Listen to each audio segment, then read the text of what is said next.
12월 6일 오늘 만나 성경 말씀은 느헤미야 13장 17절 18절 말씀입니다. 그래서 나는 유다의 귀족들을 꾸짖었다. 안식일을 이렇게 더럽히다니 어쩌자고 이런 나쁜 일을 저지르는 거요. 당신들의 조상도 똑같은 일을 하다가 우리와 우리 도성이 모두 하나님의 재앙을 받지 않았어. 당신들이야말로 안식일을 더럽혀서 하나님이 이스라엘 위에 진노를 내리시도록 하는 장본인들이요. 아멘. 오늘 만나러 만나주시는 하나님을 기대합니다. 하나님의 백성들이 살아갈 새로운 시대를 위한 예레미야의 개혁은 이어집니다. 오늘은 그 마지막 장입니다. 기초를 단단히 다지고 무너진 곳을 다시 쌓는 느헤미야의 눈에 안식일의 풍경이 들어옵니다.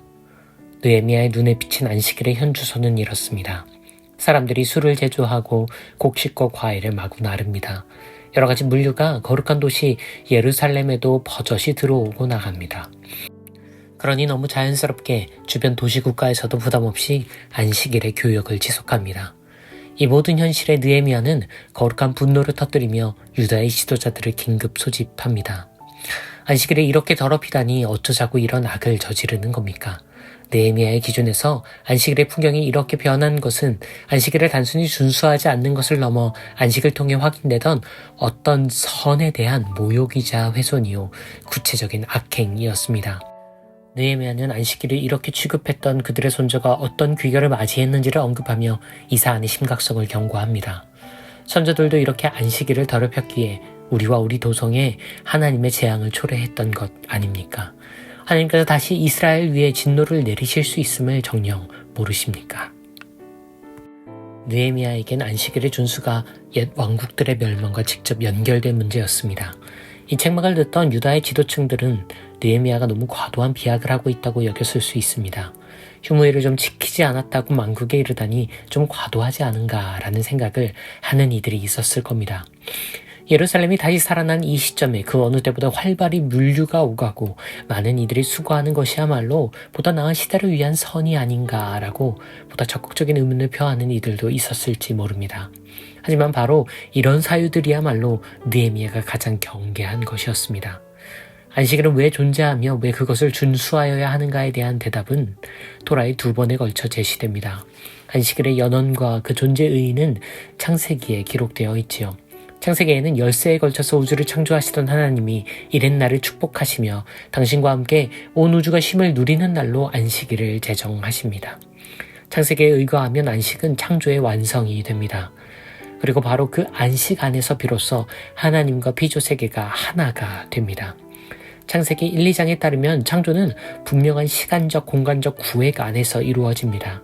날에 따라 공간을 따라 나뉘어 있던 우주와 모든 존재는 안식일에 비로소 하나로 이어집니다. 그렇기에 창조의 영원한 리듬 속에서 안식일은 단순한 일시정지가 아닙니다. 안식은 분절되어 있는 온 우주의 각 존재가 하나님 안에서 서로를 발견하고 하나로 연결되는 관계와 사랑의 장입니다. 역으로 말하면 안식의 부재는 곧 단절과 고립의 만연으로 이어집니다. 안식일을 준수해야 하는 이유는 10가지 계명에서 확인됩니다. 출애굽기의 10가지 계명은 앞서 언급한 창조의 안식 신학을 그대로 계승합니다. 10가지 계명이 다시 언급되는 신명기의 안식일 계명은 그 배경을 창조에서 이집트 해방으로 옮겨와 안식일을 보다 구체적으로 재설정합니다. 이집트에서 노예였던 너희를 주님께서 해방시키셨으니 바로 그 이유로 주님이 너에게 안식일을 지키라고 명령하시는 것이다. 신명기에 따르면 안식일을 지켜야 하는 이유는 그들이 노예에서 놓였기 때문입니다.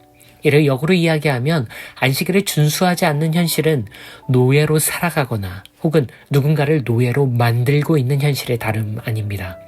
그래서 신명기에는 다음과 같은 구체적인 지침이 주어집니다. 이튿날은 하나님을 위한 날이니 너와 너의 자녀, 너의 노예들, 심지어 모든 가축과 함께 사는 외국인들마저도 쉬어야만 한다. 그렇게 너의 종들과 내가 모두 동일하게 쉼을 누려야 한다. 창세기와 출애굽기, 신명기를 통해 우리가 확인하는 안식일의 신학은 단순한 휴무나 이완에 머무르지 않습니다.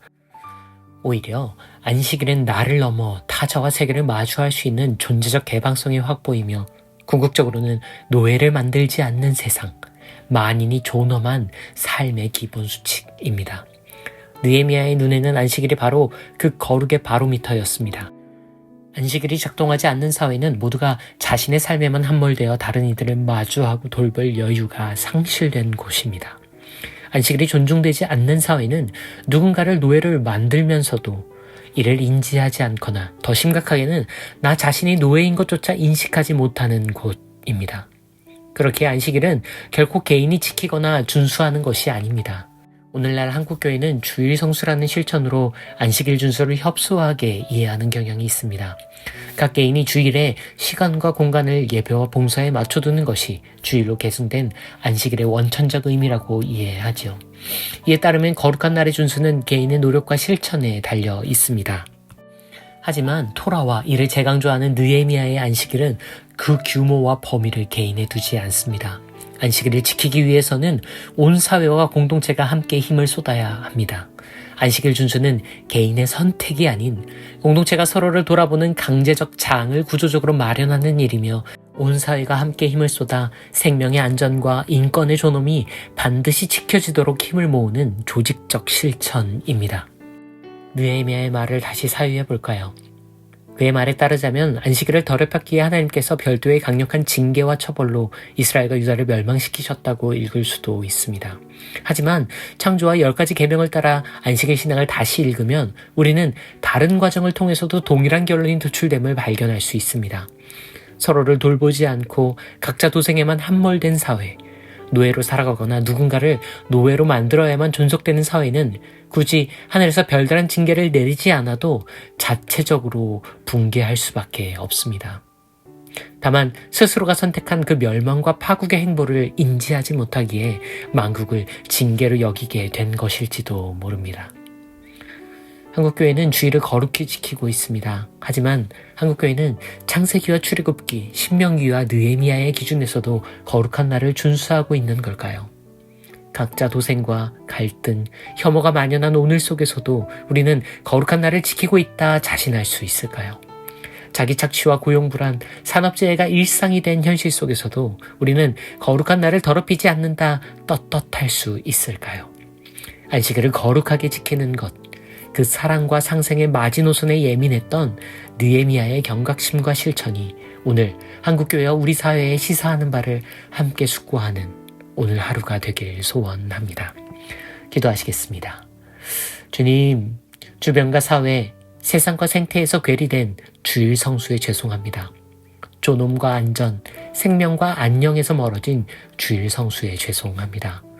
사랑과 정의, 상생과 샬롬이 공동체의 원리와 온 사회의 상식이 되는 그날을 위해서 당신의 안식일, 그 거룩한 날들을 지키겠습니다. 저희의 날들에 함께 해주십시오. 안식일을 위해 사람을 짓지 않으시고 사람을 위해 안식일을 제정하신 분, 그리스도 예수님, 그 이름으로 기도합니다. 아멘.